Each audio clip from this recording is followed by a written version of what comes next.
Okay, a little shop update.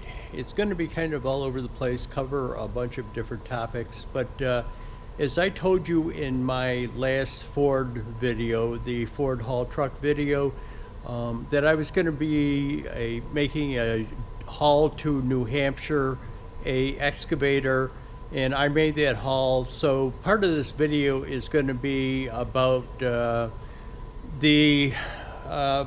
preparation, getting ready to make the haul, and then there's going to be some interesting stuff that happened on the haul. So stay tuned. I'm going to break it up into small segments, and I'll show you clips and then probably come back and kind of guide you where the next clips are going.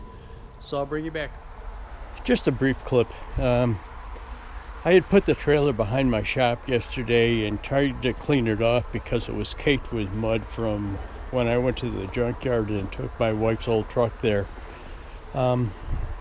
Yesterday it was about 35 and it was kind of raining, so I just brought the power washer out here and power washed it. But we got about 6 inches of snow last night, so I had to kind of shovel the trailer off so I didn't dump snow on the road. They'll nail you for that. The cops will, the state police on the thruway. But I just kind of wanted to show it to you. About half an hour I'm going to be leaving to pick up that excavator, bring it back. I've got to go get fuel tonight, and then what I'll do is leave early in the morning for New Hampshire. Okay, so I went over and picked up the excavator. Now, picking it up was a story in itself. The guy that gave me, the buyer, gave me the address of where it was supposed to be picked up. And what he did is he put one too many zeros in the address. So instead of 1000046, the address was actually 2 zeros instead of 3. So it took me a while to find this place. I get there, I did not film any of it. I did take a camera with me. There had been a snowstorm. The guy's driveway wasn't plowed. He had another customer there that was picking up a piece of equipment, so I didn't film any of the thing. But what I'll do is, as I'm talking here, I'll put a pick, and you can see the excavator. The pick should be up over there. Actually, there's going to be 2 picks, one looking at the front of the trailer and one looking from the rear of the trailer. So I picked it up, brought it back to the shop, parked the trailer at my shop, and went home, got a couple of hours sleep, and then left early on Tuesday morning. And that's where this will continue. So I'm sitting here on the side of the Massachusetts Turnpike, and what happened is I blew a tire on my trailer while I was hauling that excavator. The service truck is coming, so let me shut you off. Okay, yep, I blew a tire on the haul. So the service guy showed up, and I sure didn't want to film him while we were changing the tire, and where we changed the tire is kind of the reason I really didn't want to film him. So here's a clip of the tire and the explanation coming up. And here's that tire that blew out on the trailer yesterday. What I had the guy do is he came out, kind of an ironic story.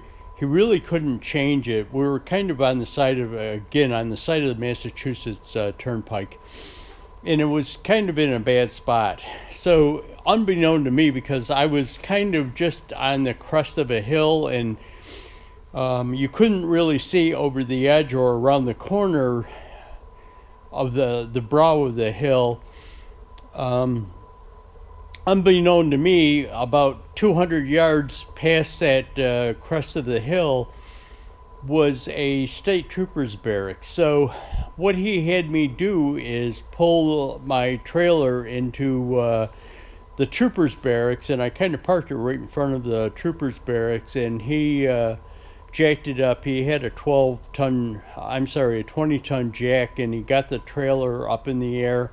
We pulled the this tire off of it, put the spare on it, and just double checked the pressure in the spare tire, and I was on my way. Okay, so that was my episode with the tire. It's not the first time that I've had a tire blowout on a trailer. It's the first time that I've had a tire blowout on my trailer. And it really wasn't bad. It scared the people around me. I wasn't really speeding. I like to keep it around 67 because that's the ideal RPM for my engine and where I kind of get the best fuel mileage hauling stuff. So I kept it around 67, so it blew out about 67. And if anybody's familiar with the Massachusetts Turnpike between New York and Boston, you know that there is some huge bumps and huge potholes in that place. And I had hit a pothole about 5 miles prior to that tire blowing out, and I knew something was up when I hit that thing. It hit hard. But I had no issues with the truck. Again, it scared the shit out of some of the commuters around me. It was kind of like a wave of people trying to get away from my trailer, but I just kept going and then made my way over to the shoulder. I did shoot some footage of, tried to shoot some footage of New Hampshire and where I delivered it. It was kind of in a mountainous setting, but it really didn't come out well because I couldn't get the camera to stick to the inside window. But anyways, I did get a couple of shots of the sunset on my way back in New York on the thruway. I'll put them up again over there, a pick and pick. But then I came back and it was uneventful except for the tire. It really was uneventful trip except for that tire. What I'm gonna do now after this clip is I'm gonna show you some maintenance that I had to do when I come back in. So we'll go to that right now. Just as part of a little shop update, this is the day after I came back from New Hampshire. I've got the truck in the shop. What I really want to do is get that salt off of it. You know, I put on a lot of miles yesterday, and there was a lot of road salt.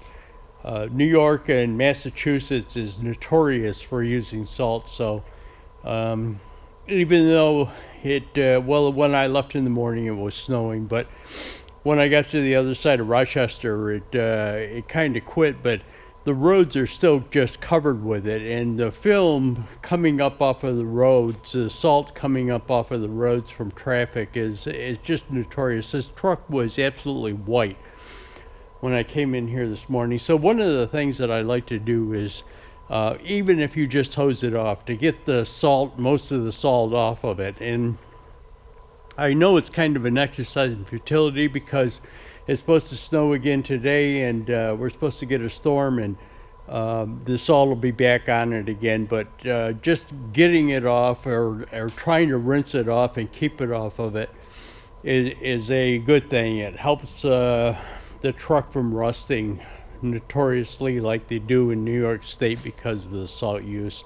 One of the things that I do, I've got the trailer parked up behind the shop, and I'll show you a shot of it later, but I want to power wash that off too, and straighten things out inside the trailer, get the chains and binders and everything back in where they should be.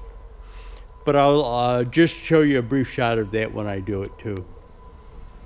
Okay, so here's the truck after I cleaned it up, and I'm just showing you this because it does you get that salt off of there, and it does prolong the life. I mean, the truck is a 2011. It's got 180,000 miles on it, and it looks pretty good, but you gotta kind of being in the northeast, you got to keep that salt off of it. Spray under the chassis too if you can. But anyways, one of the other benefits of washing the truck after a long day driving, I put in approximately 1,200 miles yesterday. So after a long day driving, next day you wake up and you're stiff and sore, and washing the truck kind of takes that away a little bit. Get some flexibility back into you, get some muscles working. But anyways, I'll bring you back. Okay, in a previous clip I told you that I was going to power wash the trailer and show you a clip of it. Well, as you can see, it snowed and it's cold. It's in the teens, so it's not going to be power washed. But what I did do is come out here and I pulled off of my spare, and that rear one is a new tire that I got for it. So I did change it. I've got to straighten out the chains and the binders.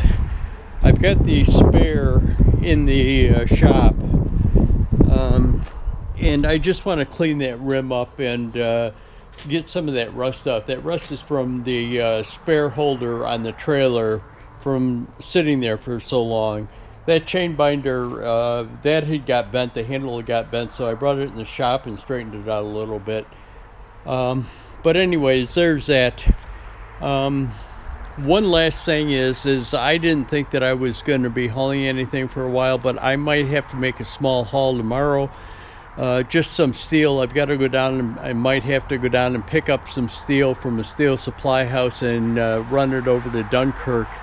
And then on Monday, for that same steel supply house, I am going to have to pick up a forklift truck in not far from here, not far from my shop, and take it down to Pittsburgh, Pennsylvania on Monday. But besides that, I've got some other things that are going on. I'm still working on the truck, and I might have another video out on it this week. Just some small stuff that I'm doing on it. But I'll bring you back for that stuff when if I can get it out this week.